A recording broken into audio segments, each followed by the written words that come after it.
KPK kembali mengusut Hasto Kristianto dalam perkara korupsi Harun Masiku, buntut perseteruan PDIP dengan Jokowi. Saya Yandri Arfian dan inilah Opini Tempo.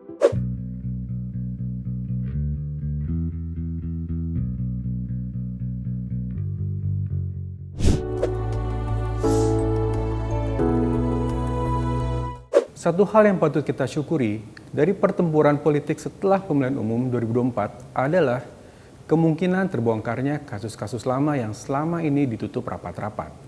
Perseteruan antara politikus Partai Demokrasi Indonesia Perjuangan dan Presiden Joko Widodo berpeluang membuka tabir gelap tersebut. Salah satunya kasus Harun Masiku, tersangka suap pergantian antar waktu anggota Dewan Perwakilan Rakyat 2019-2024 kepada Komisioner Komisi Pemilihan Umum. Disebut-sebut mendapat intervensi dari Istana Negara, Komisi Pemberantasan Korupsi mengusut kembali keterlibatan Sekretaris Jenderal Partai Demokrasi Indonesia Perjuangan Hasto Kristianto dalam perkara korupsi Harun. Komisi Anti Rasuah membidiknya dengan tuduhan merintangi penyidikan atau obstruction of justice. Apapun motifnya, pengusutan KPK itu patut kita dukung, termasuk menyelidiki peran Hasto. Pemeriksaan Hasto sejatinya bisa mengungkap keberadaan Harun yang sudah 4 tahun dibiarkan bebas. Penyidik KPK meyakini Hasto kerap berkomunikasi dengannya lewat salah satu pembantunya. Karena itu, KPK menyita telepon seluler Hasto dan stafnya, Kusnadi.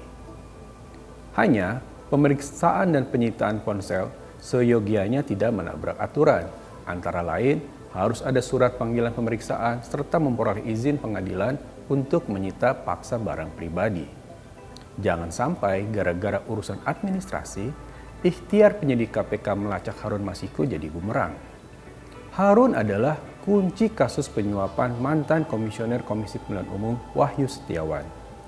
Politikus PDIP ini menyuap Wahyu agar bisa duduk di DPR untuk menggantikan Nazarudin Kemas yang meninggal 3 pekan sebelum pemungutan suara. Suap itu diduga untuk mempermulus pelengseran Rizky Aprilia yang dilantik melalui mekanisme pergantian antar waktu di KPU. Sebagian duit yang diberikan kepada Wahyu diduga berasal dari Hasto. KPK meringkus Wahyu pada 8 Januari 2020 bersama sejumlah orang. 2 diantaranya dikenal sebagai orang dekat Hasto. Namun, operasi senyap untuk menciduk Hasto dan Harun itu gagal. Polisi menghalang-halangi KPK yang mencoba masuk ke kompleks perguruan tinggi ilmu kepolisian yang diduga menjadi tempat persembunyian Hasto dan Harun waktu itu. Alih-alih mendukung anak buahnya, pimpinan KPK menolak menetapkan Hasto sebagai tersangka, meski ada 2 bukti permulaan yang cukup. Mereka malah menyalahkan tim penindakan KPK yang mencoba menyegel ruang kerja Hasto di kantor PDI Perjuangan. Dari situ kita tahu KPK tunduk kepada partai penguasa. Sejak itu Harun seperti ditelan hantu. Skandal memalukan ini buah pelemahan KPK secara terstruktur dan sistematis. Sabotase operasi terjadi tak sampai 1 bulan setelah Jokowi melantik pimpinan baru KPK di Istana Negara pada 20 Desember 2019. Revisi Undang-Undang KPK membuat Komisi Anti Rasuah tak berkutik menangani kasus suap komisioner KPU. Setelah menjadi bagian rumpun eksekutif, KPK mudah menjadi alat politik penguasa.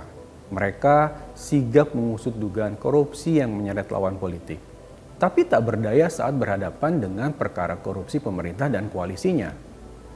Lalu angin politik berubah. Sejak menyodorkan anaknya, Gibran Rakabuming Raka, sebagai wakil presiden Prabowo Subianto, Jokowi tak lagi satu skoci dengan PDIP. Keduanya bersimpang dukungan dalam pemilihan presiden lalu.